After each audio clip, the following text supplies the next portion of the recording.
All right, let's talk about a new device that's asking a pretty bold question. What if your phone was actually built to help you do things, instead of just, well, endlessly scrolling? Today, we're diving into the Clicks Communicator. I mean, really think about it for a second. The phone that's probably in your pocket right now, is it truly a tool for getting work done? Or is it kind of turned into this little engine of distraction, perfectly designed to keep you watching and swiping and consuming instead of actually creating and communicating?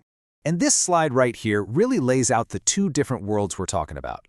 On one side, you've got your typical modern smartphone. It's all about consumption, infinite feeds, and let's be honest, distraction. But on the other side, you have the Clicks Communicator, which is built from the ground up for communication and focused action. It's a totally different mindset.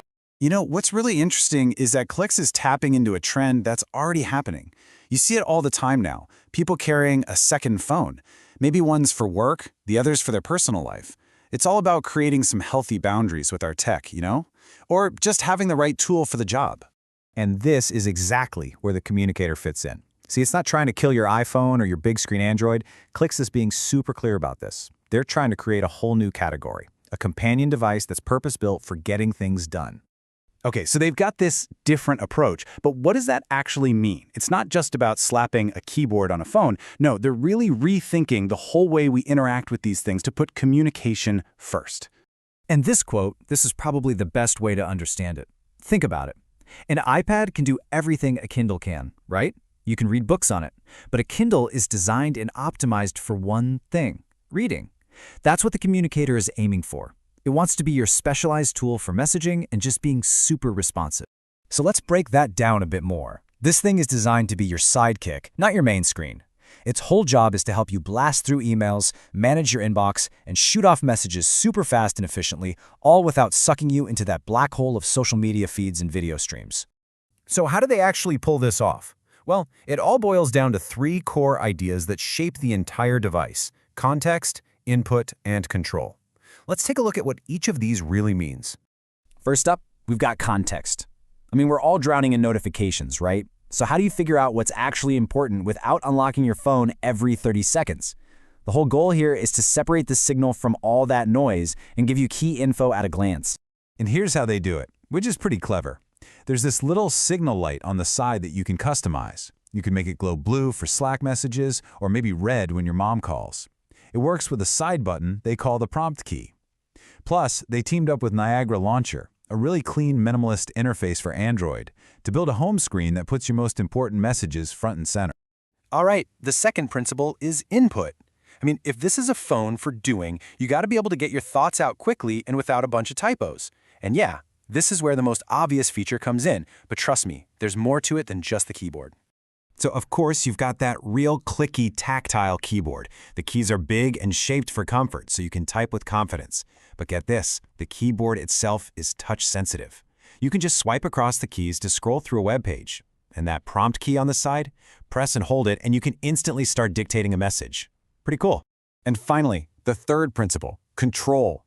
You know how flagship phones just keep getting more and more minimal? They're taking away ports, taking away options.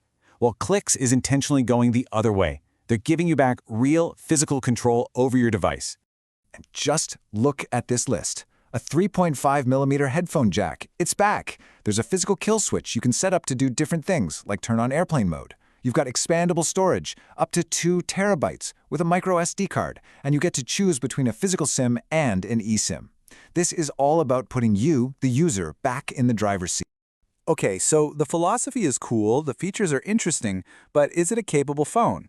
Let's pop the hood and take a quick look at the specs and, of course, the all-important price tag. As you can see, this is no slouch. It's running Android 16, and they're promising 5 years of security updates.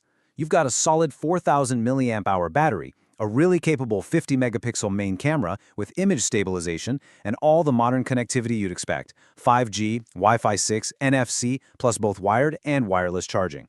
This thing is fully loaded. So what's it going to set you back? Well, the company's kicking things off with a special early bird price of just $399. To lock that in, you do have to put down a $199 deposit. Reservations actually started back on January 2nd, and they're expecting to ship the phones later on this year. It's going to come in 3 different colors: smoke, clover, and onyx. And you'll even be able to swap out the back covers to personalize it a bit. So, let's pull back for a second. What does a device like this mean for the smartphone world as a whole? I mean, is there really a demand for something so focused? Well, Clicks definitely thinks so, and they actually have some data to back that up.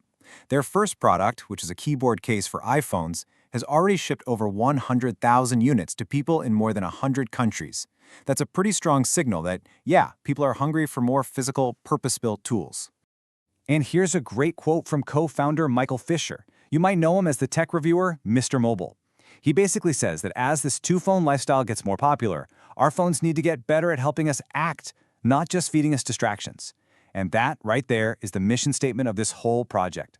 And that kind of leaves us with one big final question to chew on.